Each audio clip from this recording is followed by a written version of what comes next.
بسم اللہ الرحمن الرحیم۔ السلام علیکم ورحمۃ اللہ وبرکاتہ۔ پیارے ناظرین، آج جو قصہ ہم بیان کرنے جا رہے ہیں اسے پورا سنیے گا۔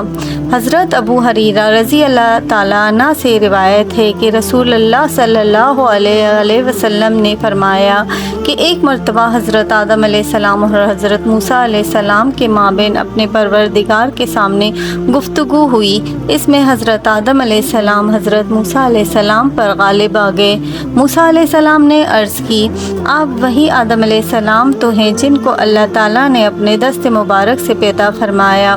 پھر آپ نے اپنی خاص روح پھونکی، آپ کو فرشتوں سے سجدہ کروایا اور آپ کو اپنی جنت میں بسایا۔ آپ نے یہ کیا کیا کہ اپنی ایک خطا کی بدولت اپنی تمام اولاد کو زمین پر نکلوا پھینکا۔ آدم علیہ السلام نے فرمایا، اچھا تم بھی وہی موسیٰ تو ہو جن کو اللہ تعالیٰ نے اپنی رسالت اور شرف ہم کلامی کے منتخب کیا، تورات کی تختیاں عنایت فرمائی جس میں ہر بات کی تفصیل موجود تھی، پھر تم کو اپنی سرگوشی کے لیے قریب بلایا۔ ذرا بتاؤ تو صحیح، اللہ تعالیٰ نے میری پیدائش سے کتنے سال پہلے تورات لکھ دی تھی؟ موسیٰ علیہ السلام نے فرمایا 40 سال پہلے۔ آدم علیہ السلام نے فرمایا، کیا تم کو اس میں یہ لکھا ہوا بھی ملا؟ آدم علیہ السلام اپنے رب کی نافرمانی کی پس بہک گیا۔ انہوں نے عرض کیا، جی ہاں۔ آدم علیہ السلام نے فرمایا، پھر بھلا اسی بات پر مجھے کیا ملامت کرتے ہو جس کا ذکر اللہ تعالیٰ نے میری قسمت میں میری پیدائش سے بھی 40 سال پہلے لکھ چکا تھا؟ رسول اللہ صلی اللہ علیہ وآلہ وسلم نے فرمایا، بس اس بات پر آدم علیہ السلام موسیٰ علیہ السلام پر غالب آ گئے۔ خلاق عالم نے عالم کو پیدا فرما کر جہاں عالم کے جملہ حوادث طے فرما کر لکھ دیے تھے۔ اس کے ساتھ ہی نسل انسانی کی سبق آموز کے لیے تقدیر کے ایک واقعے کا ذکر بھی کر دیا ہے۔ وہ یہ ہے کہ ہماری ہی مشیت تھی کہ زمین میں اپنا ایک خلیفہ بنائے، اس لیے ہم نے ہی آدم علیہ السلام کو پیدا فرمایا اور ہم نے ہی ان کو گیہوں کھانے سے منع کیا، اور پھر ہم نے ہی ان کو اس کی قدرت دے کر ان سے اس کا ارتکاب بھی کرایا، اور اس کے بعد پھر ہم نے ہی آدم علیہ السلام کو مخاطب کر کے یہ سوال کیا، اے آدم، کیا ہم نے تم کو اس درخت کے پاس پھینکنے سے بھی منع کر دیا تھا، اور کیا اس سے بھی خبردار نہیں کر دیا تھا کہ دیکھو شیطان تمہارا بڑا دشمن ہے، اس کے کہنے میں نہ آنا؟ پھر تم ان سب باتوں کو فراموش کر کے کیوں گیہوں کھا بیٹھے؟ اب نسل انسانی کو خوب سن لینا چاہیے کہ اس کے جواب میں حضرت آدم علیہ السلام نے جواب دیا، وہ صرف گریہ زاری تھا، اس کے سوا ایک حرف تک منہ سے نہ نکلا، اور کلمات استغفار بھی اس وقت کہنے کی جرت کی جب کہ پروردگار ہی کی طرف سے ان کا القاء کیا گیا۔ اس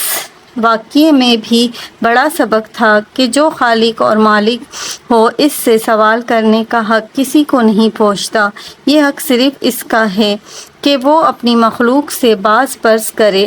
یہاں ممکن تھا کہ کسی کے دل میں وسوسہ گزر جاتا کہ شاید حضرت آدم علیہ السلام کے دل میں اس وقت جواب نہ آ سکا ہوگا، اس لیے عالم غیب میں اس عقیدے کے حل کے لیے بھی ایک محفل مکلمہ مرتب فرمائی گئی، اور عالم غیب میں کش اسرار کے لیے یہ بھی ایک طریقہ ہے، اور گفتہ اشیاء درت حدیث دیگرہ کی صورت سے معاملہ کی حقیقت واضح کر دی گئی۔ یہاں ابو البشر سے مکالمہ کے لیے مشیت الہی نے ان کی اولاد میں سے اسے فرزند کو منتخب فرمایا جو فطرت تیز مزاج اور ناز پرور وہ تھے، تاکہ ان سے گفتگو کی ابتدا کر سکے، اور ان کے سامنے سوال و جواب کے لیے یہی موضوع رکھ دیا، اور ضمن میں یہ واضح کر دیا کہ ابو البشر کے پاس جواب تو تھا، اور ایسا تھا کہ حضرت موسیٰ جیسا العظم پیغمبر بھی ان کے جواب سے عاجز ہو گیا۔ یہاں معاملہ مخلوق کا مخلوق کے سامنے تھا، لیکن جب یہی معاملہ خالق کے سامنے پیش آیا تو دم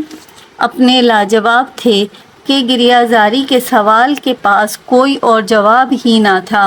یہ واضح رہنا چاہیے کہ جو سوال حضرت موسیٰ علیہ السلام کی جانب سے یہاں حضرت آدم علیہ السلام کے سامنے پیش کیا گیا وہ یہ نہیں ہے کہ آپ نے گیہوں کھایا کیوں، بلکہ یہ ہے کہ آپ نے ہم کو اس دار تکلیف میں رہنے کی مصیبت میں کیوں ڈال دیا۔ مگر چنانچہ یہاں آنا گیہوں کھانے کے نتیجے میں ہوا تھا، اس لیے اس کا ذکر بھی ضمناً آ گیا۔ علماء نے لکھا ہے کہ اپنے مصیبت کے لیے تقدیر کا عذر کرنا کسی کے لیے بھی جائز نہیں ہے، جائے کا نبی کے لیے، ورنہ تو پھر تمام بساط شریعت ہی درہم برہم ہو جاتی ہے اور دنیا اپنے تمام معاصی کے لیے تقدیر کا عذر پیش کر کے اپنا پچھتا چھڑا سکتی ہے۔ پس آدم علیہ السلام نے تقدیر کا عذر اپنی مصیبت کے لیے نہیں کیا، بلکہ دنیا میں آنے کی جو مصیبت ان کی اولاد کو پیش آ گئی ہے اس کی تسلی و تشفیع کے لیے کیا تھا۔ مطلب یہ تھا کہ یہ مصیبت تمہارے لیے پہلے سے مقدر ہو چکی تھی، پھر جو بات پہلے سے مقدر ہو چکی تھی اس کا باعث گو میں ہی ہوا، لیکن اس پر مجھے ملامت کرنا اور درست نہیں، وہ تو شدنی امر تھا، ہو کر رہا۔ مصیبت میں تقدیر کا ذکر کرنا رضا بقضا کی علامت ہے اور گناہ پر تقدیر کی آڑ لینا انتہائی جسارت ہے۔ آج بھی دنیا میں اس قدر